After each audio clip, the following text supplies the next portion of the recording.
Salut les voyageurs! Aujourd'hui on se retrouve pour parler du chapitre 987 et quel chapitre de malade! Entre Kaido, Luffy, les fourreaux rouges, la hype est à son comble. Avant de commencer la vidéo, toi cher voyageur qui passe par là, je te vois. Abonne-toi pour faire partie de l'aventure Log Pause.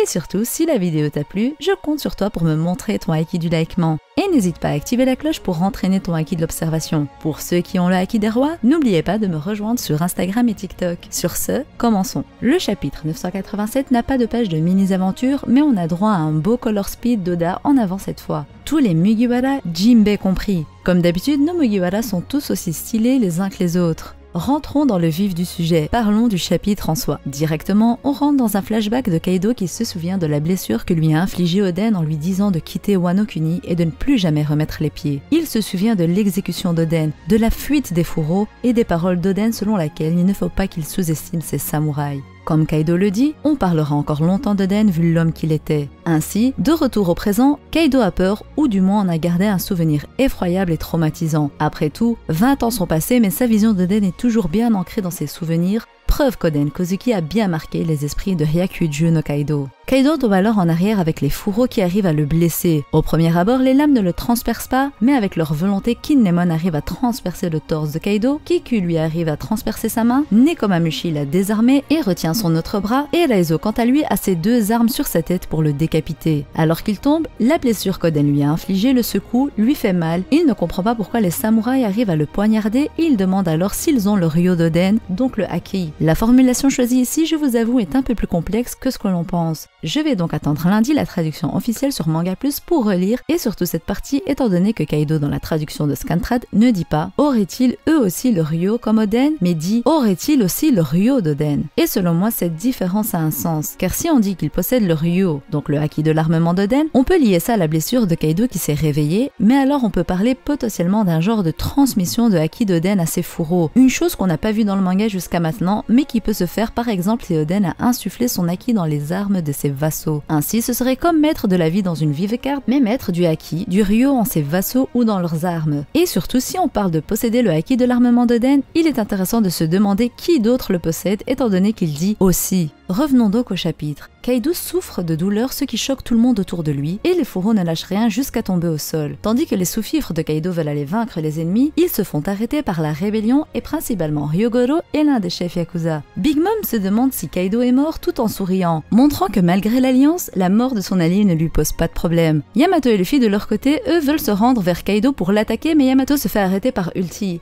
Yamato explique à Ulti la situation qui ne comprend rien à ce qu'elle dit. Les sous-fifres demandent de l'aide à Yamato qui les envoie balader en leur disant qu'elle n'est dorénavant plus leur alliée. Big Mom retrouve Luffy et lui court après en lui disant qu'elle est venue ici pour le massacrer. Nami et Carrot arrivent à s'échapper des homies.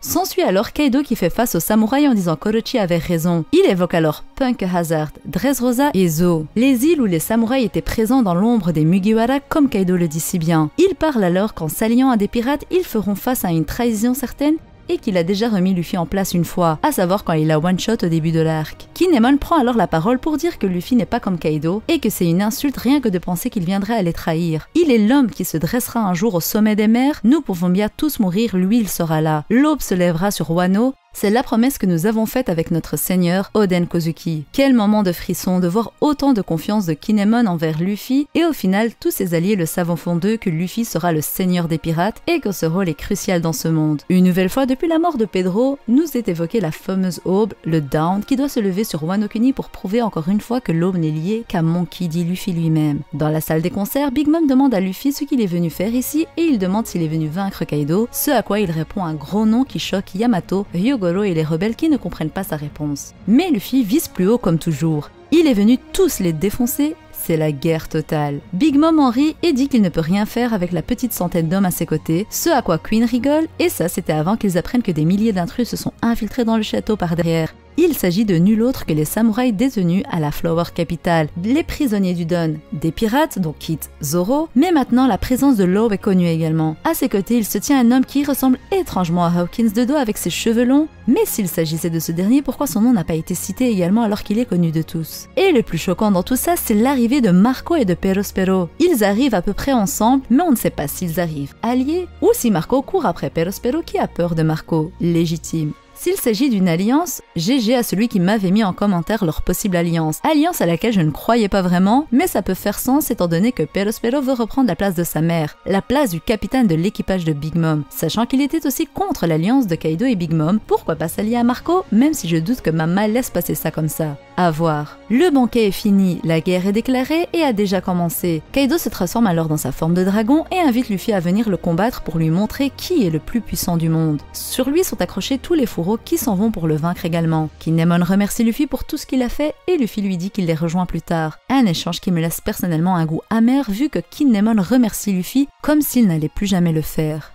La scène d'après nous met en avant Kaido devant la pleine lune face aux fourreaux qui se tiennent avec fierté face à lui. Ils sont sur le toit du dôme d'Onigashima, un endroit où il y a de la place. Seulement, Nekomamushi prend alors la parole en disant qu'une chose diffère avec la guerre d'il y a 20 ans. Ils avaient prévu que sous sa forme dragon, Kaido ne pouvait pas se battre à l'intérieur du crâne d'Onigashima. Ils sont donc venus accompagnés de la tribu Minx et de leurs fiers guerriers qu'ils attendaient déjà sur le toit du dôme. Ce jour est un jour parfait pour la tribu des Minx. Il neige sans nuages et la lune est pleine et bien visible. La forme longue des Minx leur donne une force incroyable et en fin de chapitre, on a droit à Nekomamushi qui se transforme dans la nuit sombre. Une fin de chapitre des plus satisfaisantes mettant en avant encore une fois le fait que la rébellion a pensé à tout, y compris à l'endroit potentiel de leur combat pour faire face à Kaido. Les Minx attendaient déjà et comme l'Alliance l'avait prévu, Kaido les a bien menés sur le toit du crâne pour combattre. Un bon jeu de la part de l'Alliance qui maintenant peut se donner à fond. Beaucoup se demandent alors où sont les calamités, pourquoi elles n'interviennent pas, mais comme vous l'aurez compris en regardant Queen se marrer, ils ne s'inquiètent en aucun cas pour leur capitaine Kaido qui est considéré comme la créature la plus forte du monde. C'est peut-être une erreur de leur part de ne pas s'inquiéter pour lui, mais pour l'instant on sait que Kaido aura le dessus, et ce même si les Minx seront en forme